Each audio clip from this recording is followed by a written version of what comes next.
Добрый день. У нас сегодня душевный разговор с очень интересным, уникальным человеком, который является, наверное, настоящим гражданином нашей страны, может быть, даже города Бишкека. У нас сегодня в гостях Александр Самуилович Кацев, советский и кыргызский ученый, публицист, критик. Он является специалистом в области русского и кыргызского языка и литературы, да, кыргызской литературы, профессор, доктор филологических наук, академик 2 академий.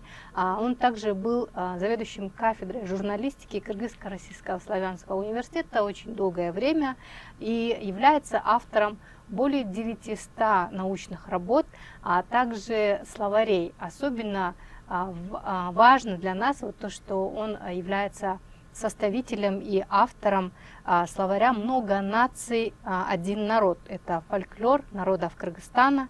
И этот словарь был издан в Кыргызской республике, а также был переиздан в Лондоне, как я знаю, в Англии.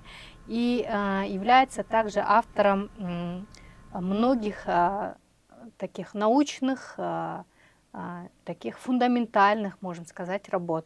Добрый день еще раз, Александр Самуилович. Мы рады вас сегодня приветствовать в нашей студии Айколь. Спасибо. И как мы уже беседовали чуть ранее, перед началом нашего эфира, у меня вот такой интересный вопрос. Хотелось бы задать, вот почему вы решили стать журналистом? И если посмотреть, допустим, вашу мечту в детстве и сквозь года, насколько эта ваша мечта осуществилась? Самое интересное, что она осуществилась. Потому что в 1963 году, я был где-то в 8 или в 9 классе, я напечатал небольшую заметку в газете «Комсомолец Киргизии». Вы еще были школьником? Я был школьником где-то 8-9 класс. И после этого, раз меня напечатали, я решил, что я буду журналистом. И ничего я больше не напечатал. Закончил университет. По направлению был отправлен в Пржевальский пединститут. Ну и через годы и расстояния я попадаю, пригласил меня ректор в Славянский университет в 97 году, когда я уже защитил кандидатскую диссертацию в Москве по литературе, а докторскую на факультете журналистики МГУ по журналистике, по критике. Меня пригласил ректор, и я был заведующим кафедрой около 20 с лишним лет в Славянском университете. А раз это кафедра журналистики, значит, надо показывать пример студентам, что я человек в возрасте, чуть ли не каждую неделю печатаю какие-то свои памфлеты, то студентам сам Бог велел. И вот это вот творчество плюс наука, они создали условия, при которых на кафедре журналистики собрались самые интересные люди, и они писали научные работы, публицистические работы. Но за годы работы, вообще за годы работы, у меня защитилось 2 доктора и 13 кандидатов наук по литературе и журналистике. Поэтому свой хлеб преподавателя я оправдал. А публицистика, она же дает возможность, во-первых, чувствовать слово, а во-вторых, очень важно, чтобы видели студенты, как ты работаешь. А кроме этого, в 80-е годы, начиная там с 71-го года, а потом 80-е годы, в периодике нашей страны было напечатано 65 забытых и запрещенных произведений. Это и произведения Булгакова, и Пельника, запрещенный Гоголь и прочие авторы, которые составили, значительное место занимали в литературе, а потом по разным политическим причинам и просто так были забыты. Да, как я знаю, вы являетесь составителем уникальной хрестоматии по кыргызской литературе, где собраны лучшие переводы на русский язык и произведения русскоязычных кыргызских писателей. На русском языке была сделана на кафедре книжка, трехтомник «Под бездонным куполом Азии». Это строчка из стихотворения лауреата Нобелевской премии, страшно, возраст это самое дает себя знать. Поэтому мы на кафедре собрали лучшие произведения, начиная с фольклора и заканчивая современной литературой. Это строчка из Иосифа Бродского. Вот. И 2 тома – это, собственно, киргизская литература, а половина 3-го тома – это уникальная, это зарубежные писатели о Киргизии. То есть, например, мы нашли то, чего все забыли, это Владимир Набоков о Киргизии, например, или Дина Рубина о Киргизии. То есть это не просто хрестоматия, это книга, которая знакомит с нашей страной и, самое главное, с ее словесной культурой. А еще одна книжка, я прошу прощения, что я сразу через запятую, еще одна книжка была сделана несколько лет тому назад. Сегодня у подрастающего поколения отсутствует эпическое сознание. То, которое было всегда, то, которое шло из древности, потому что детей с раннего возраста учили слушать эпические сказания у каждого народа в дописьменный период. И у них было эпическое сознание. Сегодня, страшно сказать, молодой человек через силу не может прочитать роман или роман-эпопею. И тогда было придумано, мы сделали книгу, большую киргизская художественная словесность, малые формы. То есть это не эпосы, а приобщение читателей через малые формы фольклора, Рассказы, малые да? формы, да. Как стихи, рассказы. Есть Садыкбеков, но нет его романов, есть рассказы. Есть Байлинов, но нет его романов, есть рассказы. Есть Айтматов, но нет его романов и повестей, а есть рассказы. И если человек прочитал, и была еще одна А вещь может сделана. быть, это как бы веяние времени, что как большинство населения теряет вот это эпическое сознание? Да, конечно, это веяние времени, но если мы шли тем путем, когда мы использовали технику. Вот пришел первый курс, они читают лучше, хуже, но они будущие журналисты.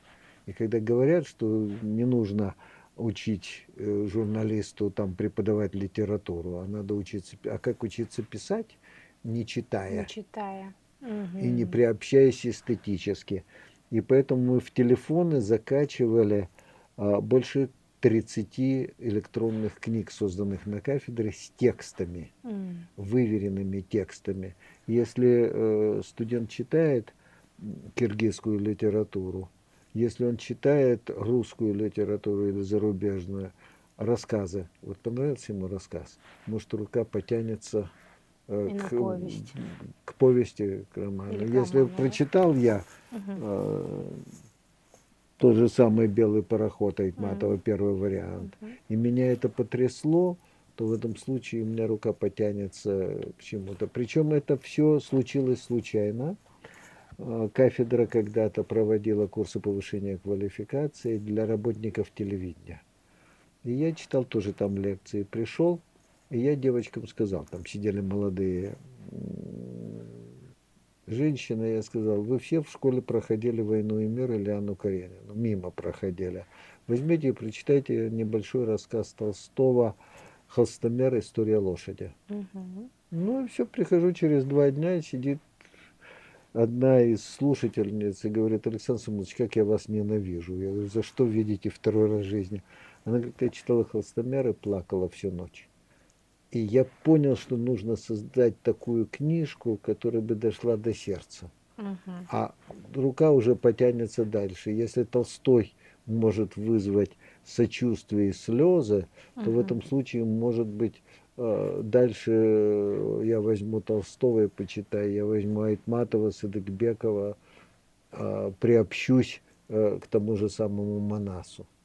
Потому что у нас мы много говорим, и действительно великие произведения, а времени прочитать нету. А может быть, это самое главное в жизни. Мгм. Может быть, откроются какие-то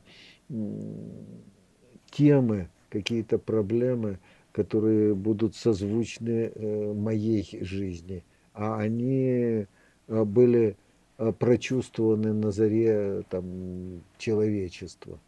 Поэтому в этом случае мы часто в суете-сует живем, а остановиться, оглянуться. Вот вы очень такую интересную тему затронули по поводу того, что вот от сердца к сердцу раскрытие идет через какие-то малые формы, да, получается. И, как я знаю, вы являетесь, ну, как бы человеком, который занимается изучением и распространением эпоса Манас. Ну, И это, вот ваше предложение, допустим, по популяризации, по распространению эпоса Манас, это создать какие-то малые формы? да, обязательно, потому что, но при этом надо хорошо помнить, уже есть краткий пересказ эпоса и на киргизском, и на русском языке. Мусаев и Рудов когда-то сделали, и 2 издания книжки вышло. А как вы относитесь к этим переводам? Переводам Марбайджиева еще есть. Сейчас все расскажу, Мгм. никого не ругая, как мы Мгм. договорились. Просто-напросто, когда мы говорим о фольклоре, Мгм. то надо помнить, что фольклор и литература – это вещи совершенно разные. В чем Потому разница? что литература э, создает образ, там, события, формирует характер героя. А в фольклоре очень важно, событие, конечно, важно, но очень важно в дописьменный период, а у киргизов и в письменный период, потому что были не только акыны до письменного периода, но акыны письменники, тот Мгм. же самый Токолок Малдо. Очень важно сохранить традиции, сохранить менталитет как национальный образ мысли. И когда в том же самом Манасе или в малых эпосах ночи напролет Акын или Монащи исполняет и рассказывает об узоре на колпаке или узоре на юрте или о какой-то еде и каких-то традициях древних, то это чрезвычайно важно. А Мгм. в литературе это кажется, что это длинноты. И М. когда писатели переводят эпос, это можно поклониться и Мару Байжиеву, и Сусловой, и всем тем, кто, и самое главное, Липкину, всем можно поклониться. Но они исходят из традиции литературы. Мгм. А кроме этого важны вот те моменты, которые передают национальные традиции не только киргизского народа, Мгм. но и каждого из 40 родов. А Мгм. каждый из 40 родов, насколько я понимаю, имел свой вариант Манаса. Мгм. И сюжет Манаса, он неизменен. А вот фон должен был представить близость того или другого рода к героям, к событиям, которые происходят в главном эпосе. Как вы Потому что считаете? Да-да-да. сейчас, а Мгм. тут забуду. Для Мгм. меня это важно очень. Манас, я так понимаю, должен был стать нашей идеологией. М. Идеологии, и потому И что... почему же он не стал идеологией? Не знаю, почему не стал, но посмотрите, если меня закидают тухлыми помидорами, но в двух словах, в двух предложениях я передам вам смысл Манаса, а вы мне скажете, что я не прав, потому что целая академия работает. Если один из супругов будет из диаспоры, а второй будет из метрополии, как это в Манасе, потому Манас и что Каныкей, вы Манас и имеете в виду? Каныкей, то дети, которые у них родятся, они не будут принадлежать к какому-то роду, они будут принадлежать к единому киргизскому народу.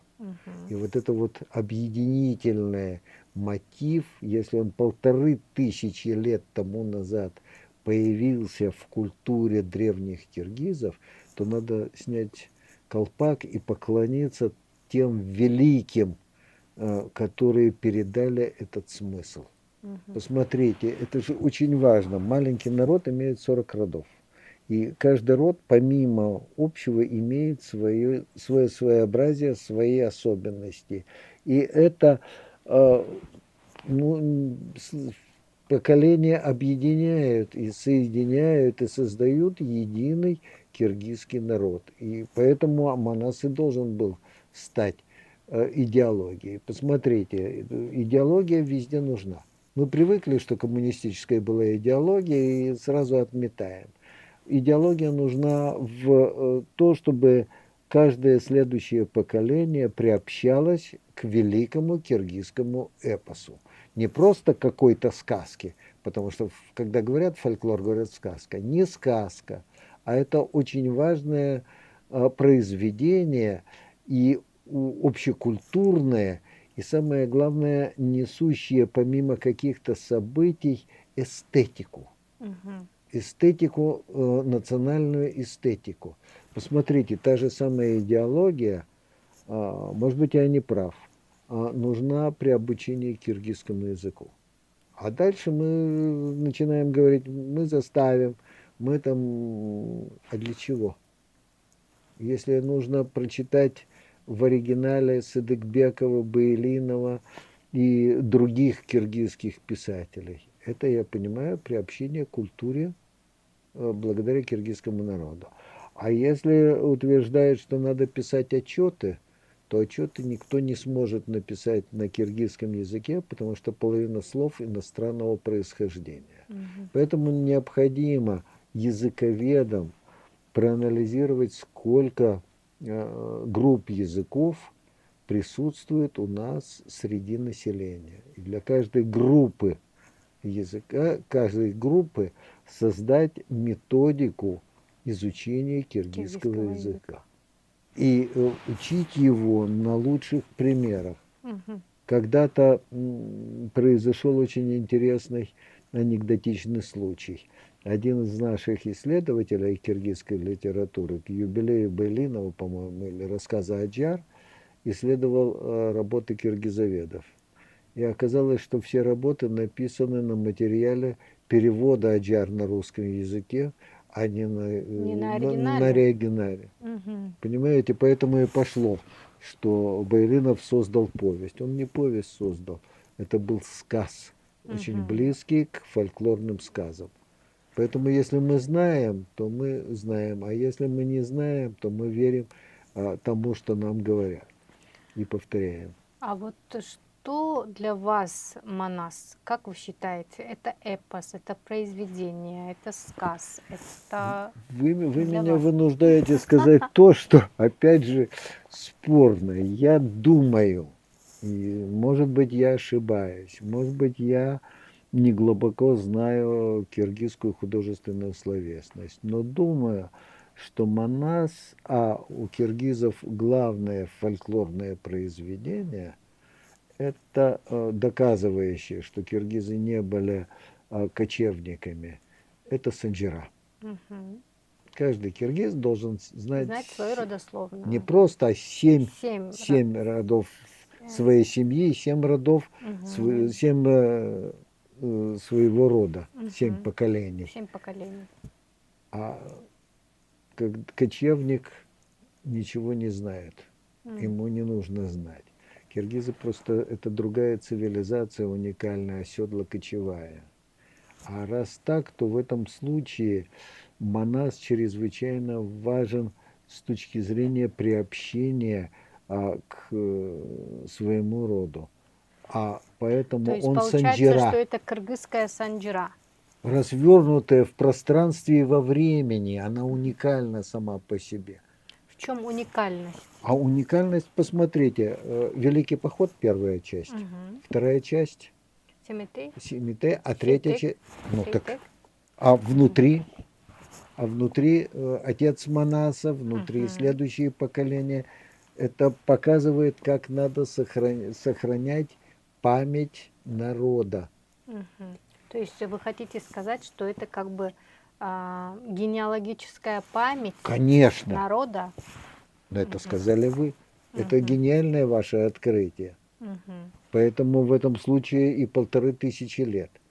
Когда мы говорим, вот сегодня читается монасоведение, и читается не столько текст Манаса, сколько читается рассказ о Монасчи. Но мы начали записывать варианты Монасчи в лучшем случае в конце XIX века, а вообще в XX веке. А мы говорим, что Манасу 1500 лет.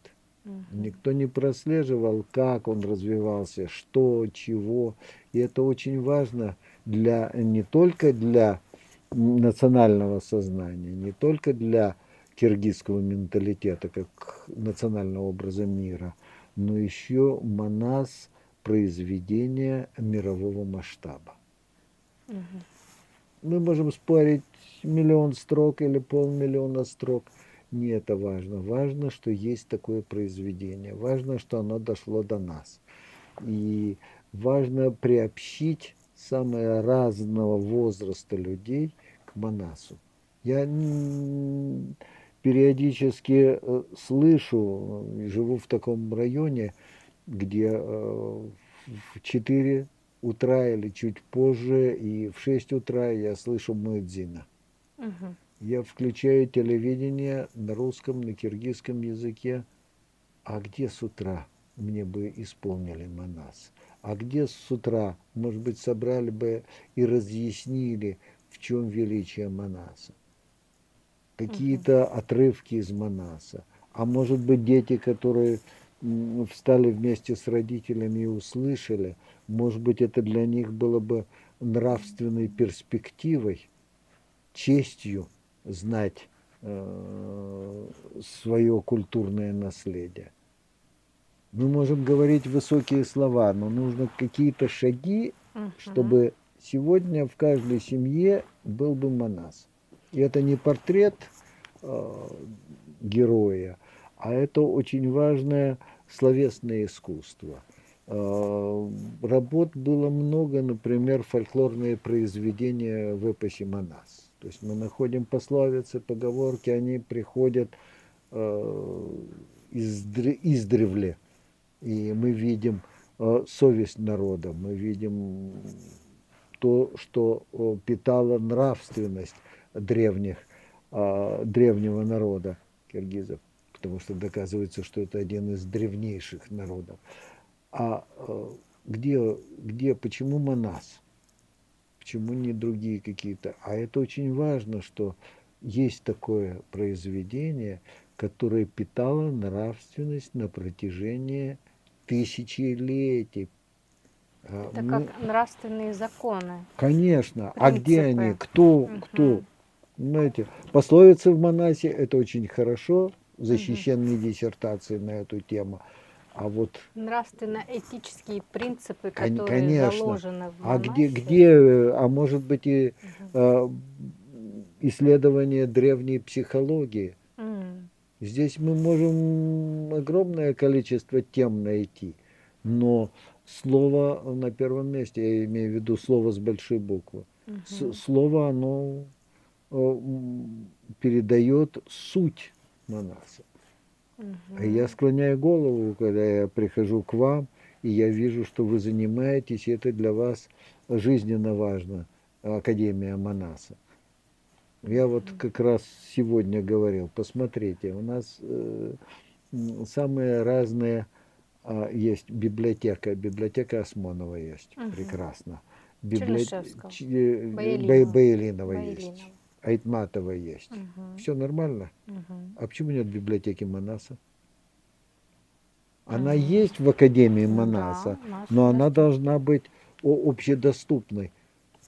Если даже сложить вместе вклад в культурное наследие Баилинова, Осмонова и Айтматова, все равно влияние Манаса и его вклад в культуру киргизскую намного больше.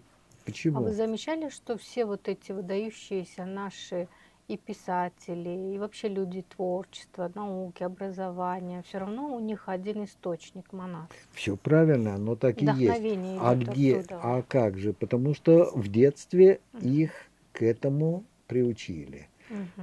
Сегодня, Ну, я не могу сегодня сказать, что детей. в детстве прям нас вот так сильно приучали, А не надо, хотя я вот жила это у хотя бабушки. самое интересное. А где сегодняшние бабушки, которые рассказывали или пели, или говорили, или утверждали какие-то истины? Вот эти бабушки очень важны. А чтобы они были, то необходимо, может быть, в школах, идти в школы, идти и собирать детей, чтобы они шли, чтобы Манас пришел в каждую семью. Особенно сегодня, потому что в дни испытаний Родины все обращались к Манасу. Почему? Потому что это безапелляционный нравственный пример. Нет, вот посмотрите, малые эпосы, там очень хорошо все рассказано, но нету такого нравственного примера, который дает нам Манас. Причем только по секрету вам скажу, что очень интересная география в Манасе. Потому что как первая публикация Манаса называется, помните? Нет, не помню. «Возвращение Семетей из Бухары в Талас». Талас, да. Значит, Бухара кому принадлежала? Ну, Таджикам таджикам в это время. Да. Мы не будем переделывать, особенно сегодня, когда начали налаживаться отношения. Но вот это вот должен знать ребенок, читающий, воспроизводящий Манас. Потому что читать это одно, но ребенок должен воспроизводить Манас, он должен в кругу себе подобных и постепенно расширять. Манас должен возвратиться, он никуда не уходил, но в принципе в каждой семье должны знать Манас. Может быть, сначала краткое изложение, а потом полностью осознать, что другого такого памятника нет. И страшно сказать, уже не будет. Почему не будет? А потому что мы прошли дописьменный период. У нас сегодня есть все. А если мы проведем опыт, то мы увидим. Хоть один человек закачал себе в телефон Манас. Или отрывки, или вот книжку там, с кратким изложением Манаса. Чтобы где-то чего-то в ожидании автобуса или ждя гостя открыть телефон и строки Манаса обновить в своей памяти. У нас нет этих примеров. А дальше вы можете меня ругать, что я вот вопрос ворчу еще как такой. старик. Нет, почему? Вы говорите очень интересные вещи. То, что, допустим, книга Манаса, я вот как в детстве помню, мне конкретно его прям каждодневно не читали, но она у меня была. Да. Это была книга, как вот, допустим, Коран там стоит, Да. там Библия или Тора, да, у кого-то. А у нас она дома стояла как Вот, вот я об такая этом говорю. Вы книга. говорите, что я говорю, Манас мог быть религией. И даже когда ну, я помню же, что я еще не читала, я была маленькая Ну, девочка, но я листала. и Листала, картинки и эти вам интересны. картинки были интересны, и с Значит, этого вот это иллюстрации была были связь. соответствующие, чтобы Ну, они это было дошли до вас. Герцена, наверное, все-таки. Картины А были вот где оно? обычные. А где оно? Темно-синяя книжка, Я и она была у помню, да, бабушки и да. дедушки, и мы И ее она с смотрели. большим уважением к ней Очень, относились. очень. Мне показывали, говорили, что это вот наши родители Манаса, Каныке. И я вот эту картину Вот. на всю жизнь А себе запомнила. я понимаю, что Липкин, когда переводил Манас, ему надо было подчеркнуть дружбу народов, поэтому Мгм. Канакей стала таджичкой. Она не таджичка, она киргизка, живущая среди таджиков. И это надо помнить. У нас переводные всякие вещи очень интересны. Ну, например, когда мы говорим «Золушка», она потеряла башмачок Мгм. хрустальный. М. Да это переводчик плохо перевел, потому что там был мягкий башмачок, беличьим мехом он был оторочен. М. Понимаете, Мгм. а переводчик ошибся, и все. И У получилась нас, хрустальная да, туфелька. хрустальный. И в русском переводе он хрустальный. А Ага. как она Как у нас может бегать? получилась Каныкей Таджичка. таджичкой, да? На самом Да. деле она из кыргызского Нас не рода. обвинят в том, что вот правительство наше сейчас с таджиками Ну, налаживает нет, отношения, а я мы думаю, забираем что к себе Кадыкеев назад. интересно. И все-таки Манас является каким-то, наверное, а, Символом, символом, постулатом, как символом, угодно. постулатом, который пробуждает национальное самосознание, потому что она же пробуждает и некоторые строки, между строками ее могут понять только кыргызы. Есть же такое? Совершенно верно, потому что Вот это текст киргизский сам по героический. себе, он не передает вот А вот это. посмотрите, очень интересная вещь. Вот с вами поговоришь, сразу умные мысли приходят. Вот посмотрите, мы сегодня используем термин «манкурт». Мгм. Человек, лишенный памяти. Но народ, имеющий в своем духовном багаже Манас, не нуждается в образе существа, лишенного памяти. Айтматов, когда брал он брал из казахского фольклора. М. Это не наш. А сегодня мы используем, это совершенно точно, мы Мгм. используем термин, когда есть монах с его нравственными принципами, то не может быть манкурта, Мгм. он отсутствует. Когда он уходит куда-то в другой план, эпос, о котором говорят все, но никто не читал, то в этом случае появляется из фольклора другого народа образ лишенного памяти. Мгм. И сегодня мы забыли, откуда он пришел в творчество Айтмата. Вот в чем дело. М. Но это писателю понадобилось для того, чтобы показывать определенную эпоху. А когда мы говорим о менталитете, то он заложен на монасе. И сегодня необходимо, мы живем в самое, может быть, непростое время, и на что можно опереться? Значит, на традиции. А откуда традиции можно знать древние? Только из словесного эпоса. Мгм.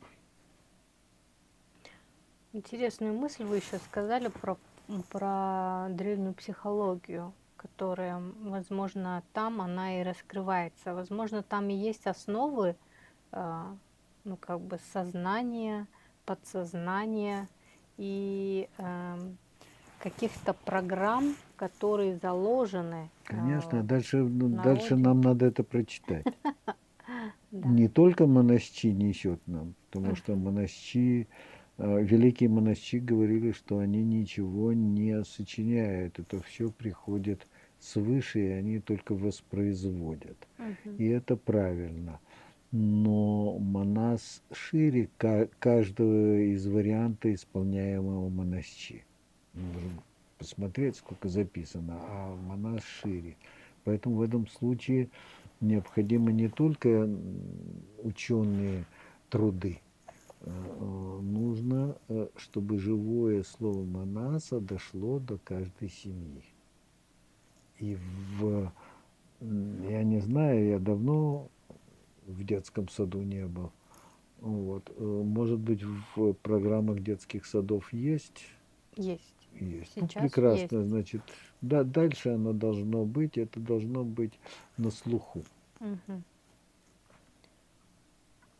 Может быть, конкурсы детские делать. Ага. И вот насчет национального самосознания и образа мысли, образа мира, менталитета мы с вами разговаривали. Все-таки для того, чтобы хранить вот эту память, в памяти хранить столько информации, которая вот, у нас в Манасе есть, наверное, народ имел определенным сознанием. И Конечно. вот сейчас это сознание становится все уже, и оно как будто бы теряется, но с другой стороны, у меня такое, это чисто мое субъективное научное исследование, что у кыргызов все-таки вот это образное мировосприятие мира, оно образно полевое, что ли, восприятие мира. И это, наверное, способствует тому, что мы воспринимаем мир через вот это произведение Манаса тоже так Ну, глубоко. я вспомню классика, который говорил, что ему надо он опирается на русский язык в Мгм. дни испытаний. Мгм. Я думаю, что сегодня время испытаний, как любая эпоха, как любое время.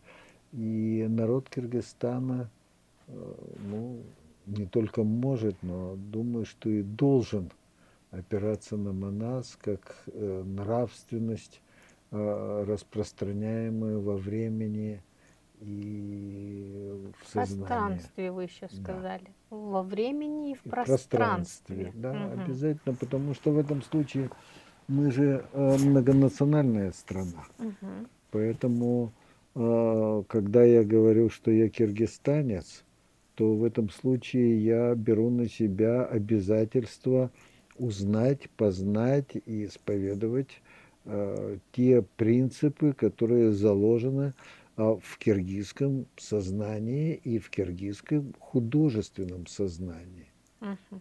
Понимаете, потому что сегодня происходят очень интересные вещи. Мы спросим, что написал или кто такой Токолок Молдой, нам могут и не ответить, потому что вот Не это не знают нужно, просто. да, не Мгм. знают, приблизительно знают, в крайнем случае вам скажут, это улица. Мгм. А художественное наследие, оно должно доходить до каждого. Мгм. Потому что, я не говорю обязательно книги стоять, там 15 томов Сыдыкбекова не каждая семья потянет. В этом случае рассказы Сыдыкбекова могут привести к тому, что человек возьмет и прочитает романы Сыдыкбекова. А они передают сознание в дни испытаний политических, исторических и так далее. Мгм. Понимаете, вот в чем дело. Это мы можем читать, можем не читать. Мгм. Но младшее поколение и старшее поколение должны точно знать свою обязанность сохранения. Если младшее спрашивает старшее о чем-то, то старшее в этом случае воспроизводит не только исторические, но и художественные какие-то нравственные формулы. А вот еще интересно, у меня, допустим, есть какие-то кыргызские, ну, как бы, я называю их древними песнями, ну, песни, которые слушали наши Да. бабушки, потом наши мамы, мы слушали. И было такое время, когда я все-таки жила за границей, там, и училась там, в других странах. И очень странно, что после какого-то периода времени тебя тянет слушать именно эти свои народные мотивы. И я начинаю говорить, либо мы уже перешли вот этот возраст, потому что у нас дома, допустим, естественным было играть на камузе. У меня дедушка играл, там папа играл, кто-то из дома, и это не обязательно музыкальное образование, это просто естественная наша среда. И вот эти старые песни, они начинают звучать. Они И не, это что, из-за они не чего? старые, они древние, а потому что вы приходите, один говорит, что ко мне пришла старость, а другой Мгм. говорит, ко мне пришла мудрость. Мудрость, да, А ну, эта мудрость дает возможность, это не зависит от возраста, это зависит от культурной потребности приобщиться к единой культуре. И в этом случае вы забываете, что вы сыробагыш или принадлежите к любому мгм, другому мгм, роду.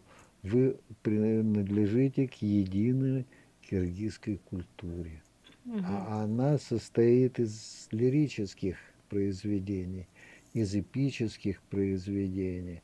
А дальше вы начинаете, когда вы ощущаете мудрость, соединять себя со всей своей семьей. мгм, И не только соединять, а думаю, что и передавать подрастающим поколениям, чтобы они хотя бы узнали, как звали бабушку, мгм. а имя несет информацию, потому что недавно я услышал очень, ну, так сказать, современное прочтение. Мгм. С юга приехал человек, я с ним говорил, он говорит, ты понимаешь, что на юге уже озаботились. Оказалось, что при рождении детям дают чаще арабские имена, Чем чем... Ну, кыргызские. да, Мгм. Ну, мы сейчас вот запускаем проект о том, чтобы дети стали изучать Манаса, и вообще как бы даже есть такое предложение, чтобы имена шли даже из как раз Манаса. обязательно, потому что каждый из них несет свою Мгм. историю и свое назначение и предназначение. Мгм. А мы забываем часто, вот где-то чего-то услышали, э, А потом уже начинаем да. это Это составная часть. Если меня назвали, имя же несет код э, какой-то, обязательно, вибрацию. да. Мгм. Ну, очень интересно все равно, что вот это национальное сознание или как Менталитет. менталитет, он даже не менталитет, но как это можно объяснить, допустим, вот эти древние наши песни, у меня вот ребенок маленький, 2 годика, и вот услышав эту песню в современном исполнении, он, который еще не Да, говорит, он начинает петь именно эту песню, все а не правильно. другую. Кто исследовал национальное сознание? У Мгм. нас где работы по национальной психологии? М. Вот рядом живут два близких народа, но там киргизы и казахи, предположим. Это два разных народа, хотя Мгм. очень близкие народы, и где-то есть, но это два разных народа. Понимаете, когда ваш ребенок слышит что-то, что идет от древности, может быть, просыпается национальный образ мира, который его будет сопровождать всю жизнь. Мгм. Это может быть необъяснимо, но Это может вот быть то же это самое, объяснимо. что необъяснимо было то, что у нас дома стояла книга Манаса, но я не читала, но она у меня здесь внутри. Все правильно, значит, а вот то, что принадлежит только вам. Мгм. Национальное сознание. Вы, конечно, сегодня одеты в платье, которое и в Австралии тоже такие же платья, Мгм. предположим. Но под платьем есть сердце и есть психология, и они без национальной убежденности или они не существуют. Есть Мгм. общечеловеческие какие-то качества, а есть то, что представляет собой национальное. Мгм. И это необъяснимо, это само по себе. А воплотилось они в художественном, в образной системе. А образная система многозначна. В образной системе в дописьменный период. Мгм. Отсюда вот из древности оно приходит, оно воздействует на вас, воздействует на ваших окружающих, и где бы вы ни были, на Аляске или в Антарктиде, вы все равно, кроме того, что вы чувствуете, что вы человек, Мгм. вы еще и чувствуете, что вы не просто человек, а вы принадлежите к тому или другому народу. Мгм. Это выше вас. Это та данность, которой вы должны соответствовать. Ну, получается, тогда монасчи и вот которые рассказывают монас, они являются как бы проводниками, Обязательно. которые Обязательно. соединяют Да, но в с этом вот случае этим сознанием. монастырь, вы точно сказали, что это проводник. Но кроме его варианта существует та Множество. самая планета, Мгм. которую каждый из нас должен понять и принять. А может быть сначала принять, а потом понять, насколько хватит нашего сознания и нашего культурного уровня. Чем выше культурный уровень, тем больше тяга к тому, чтобы открывать для себя то, что передано было многие столетия. Мгм. Ну же, Манас– это академия, Манас– это своеобразная энциклопедия, потому что мы по нему можем понять какие-то нравственные представления, что было столетия до нас и наших семей. Мгм. Через слово, через образ. Все-таки у нас народ, он, знаете, вот я бы сказала, что мы больше воспринимаем через вибрации, через звуки, через А какие-то вот как же? Звуки, эмоции, потому что звуки монас через музыки. вибрацию. Обязательно звуки музыки, Мгм. звуки Я не могу сказать, что конуса. мы как русские прям очень любим читать. Народ кыргызский, он не совсем такой, прям как вот, А не знаю, «Война и мир» в нет, он 12 и так далее. Сыдыкбеков, Абаилинов, это Ну что, вот. подражание русской литературе или воссоздание на письме того, что было навеяно киргизской эпической культурой?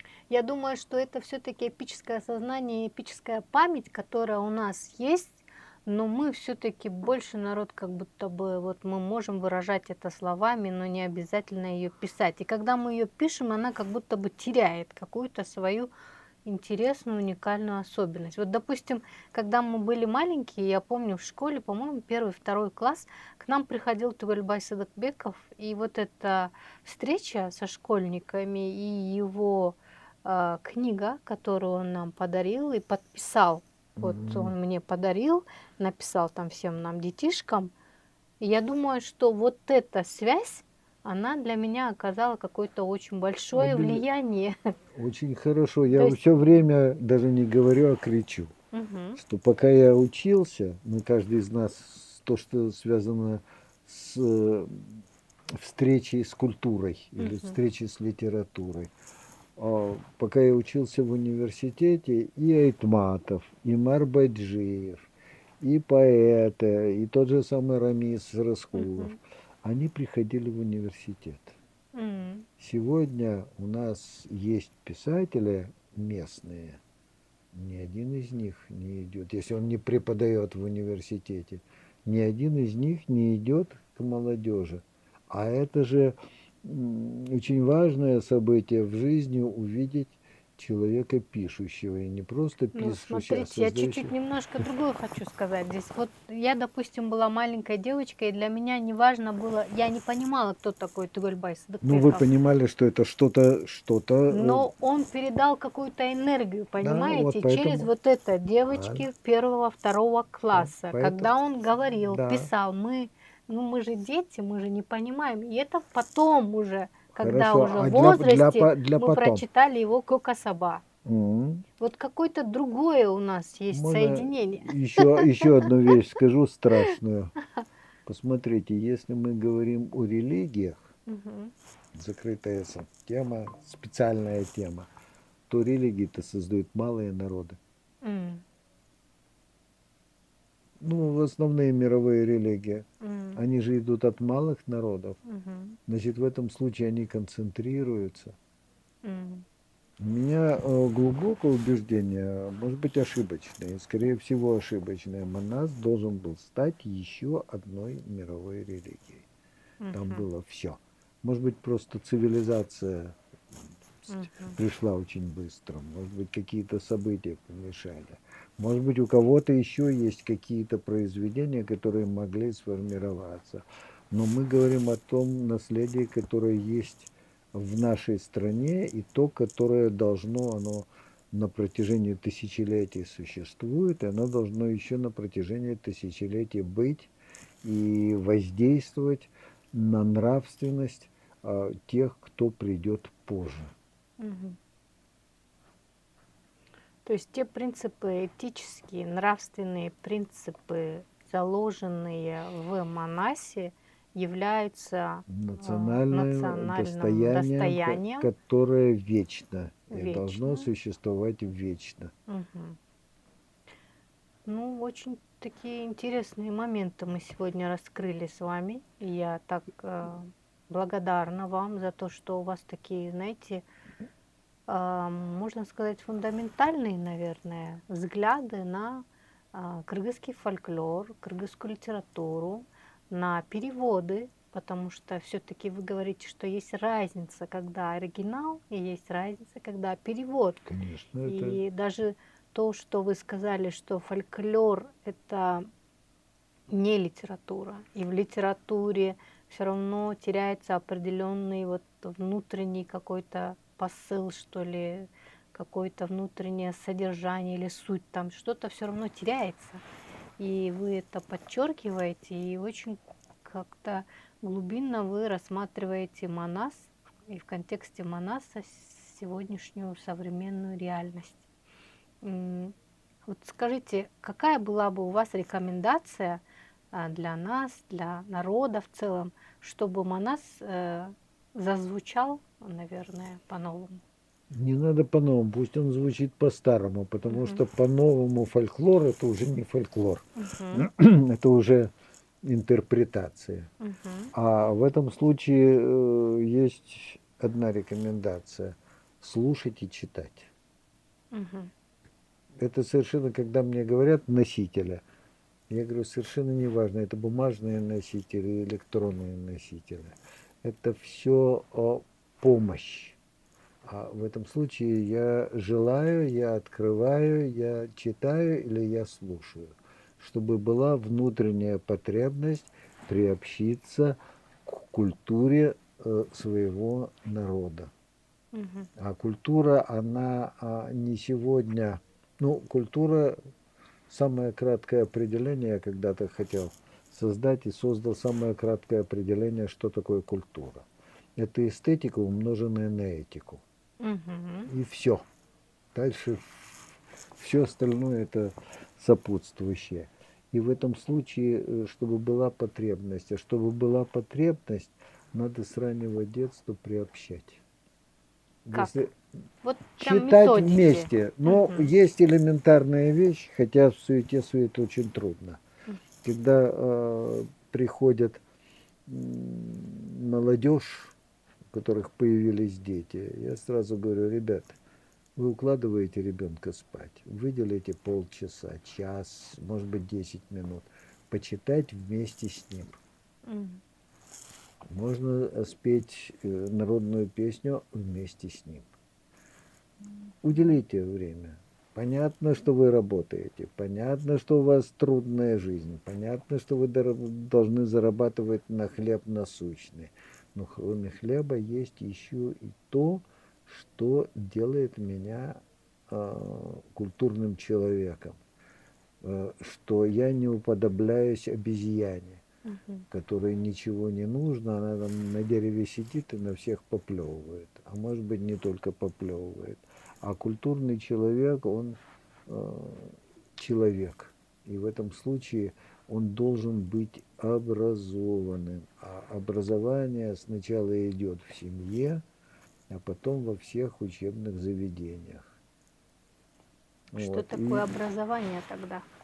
Я вам скажу, что для меня было очень странным, что тот педагогический вуз, который давал учителей по всей республике, я это говорю не как посторонний, а как человек, который 19 лет там проработал, женский пединститут имени Маяковского. Кому женщинами не повезло, именно того тогда и называли. Это не Арабаевский университет, это был институт, я знал, когда меня отправили туда по распределению, я знал всю Нарынскую область через школы. Я по всем школам ездил, говорил, есть такой уникальный вуз, мы девочек кормим, поем и даже отправляем их потом домой. И девочек, которые из этих школ брал, я привозил, они учились, их кормили там, они жили в общежитии, а потом отправлялись на практику в Нарынскую область, в свою родную школу. Значит, проблема наркотиков была снята, проблема занятости была снята. Надо подсчитать не вообще, сколько учителей нам надо, или воспитателей детских садов, а в конкретном детском саду сколько понадобится через 5 лет. В каком-то школе учителей физики сколько надо, и давать задания вузам, и плюс 20%, которые отчислятся, потому что они не могут понять программу. И в этом случае тогда будет забота о том. И помню очень хорошо, когда руководители областей по осени приезжали и кричали: Иссык-Кульский, они приходили, вот вам мясо, вот вам овощи, только учитесь, мы вас ждем. И это было уважение к этим девочкам, которые учились в женском пединституте. Когда сегодня говорят, что Россия построила школы, Россия сюда присылает учителей, зачем, когда есть у нас? Когда необходимы двуязычные преподаватели. Потому что если российских учителей, окончивших вузы педагогические, послали куда-то, предположим, в Волжскую область, в отдаленные районы, где дети не знают русского языка, учителя не знают киргизского языка, то в этом случае, понимаете, поэтому в этом случае опыт огромный есть у вузов, у тех, кто занимался проблемами образования. Мы сегодня, будет 12-летка, а у меня сразу возникает вопрос, кто исследовал, сколько? Я скажу странную вещь. Александр Сергеевич Пушкин учился в лицее 7 классов, 8 лет учебы, а после этого мог поступать в университет. Скольки-летнее образование нужно в республике? Не то, что там где-то соседи или не соседи себе. У нас менталитет, стране, конечно, для нашего народа, да, для нашего государства. надо исследовать, надо найти тех, кто глубоко знает в этом случае образование. У меня была одна идея, которую я хотел где-то озвучить, но далеко до власти. У нас 70 с лишним вузов. И президент правильно сказал, что надо сократить количество. Но нужно создать новый вуз под названием «Лица». Даже название придумал. Литературный институт Центральной Азии. Сделать здание с общежитием, куда бы приехать. Содержаться он должен на средства каждой из республик Центральной Азии. А дальше должна быть хорошая оборудованная комната для тех, кто будет. И рядом, чтобы были представители всех республик. Если я написал на казахском языке, то в этом случае тут же переведут это на киргизский язык. Да.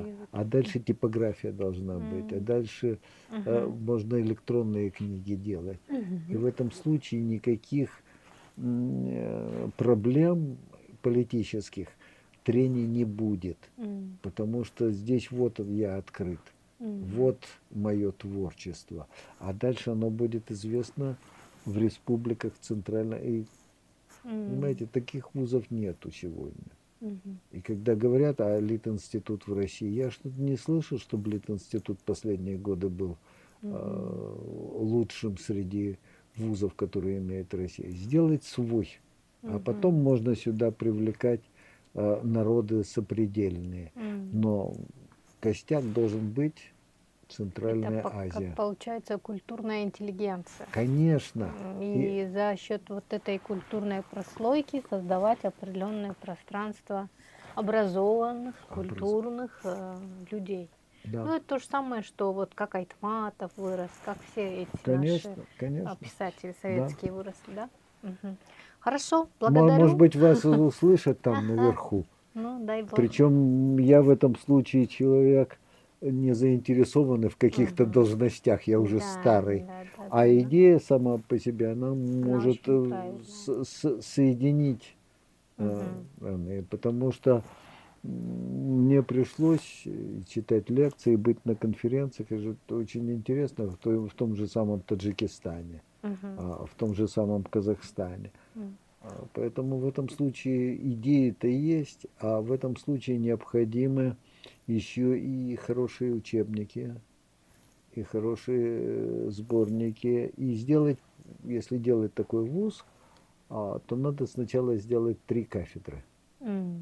Кафедра художественного мастерства, кафедра перевода и, конечно, кафедра критики. Потому что, посмотрите, у нас в стране, может, я ошибаюсь, но ни на русском, ни на киргизском языке нет квалифицированной критики. Мне сегодня один из... Квалифицированного перевода. Да, квалифицированного перевода я не буду, я не знаю настолько киргизский язык, чтобы сравнивать. Хотя вот здесь есть масса таких вещей. Но я вам приведу, раз в статье напечатал. Кто-нибудь занимался, например, ошибками в произведениях Айтматова, кроме меня? А если произведение на русском языке, то там не может быть пегого пса, даже бегущего краем моря. Потому что пеги это не просто цвет. Пегой может быть корова, бык. Может быть лошадь и конь. А пес может быть рябый, как курочка. Или там это не Айтмата виноват. Это виноваты его редакторы, которые постеснялись или побоялись ему сказать, что это ошибка. Или, например, у Айтматова в романе есть римский воин, там протопал сапогами. Представьте, какой запах на Ближнем Востоке из этих сапог должен идти. Римские воины ходили в сандалях. Каких-то таких легких. В сандалях. Понимаете, поэтому если мы знаем, то мы знаем. Если мы не знаем, то редактор должен поправить. Для этого он и существует, редактор.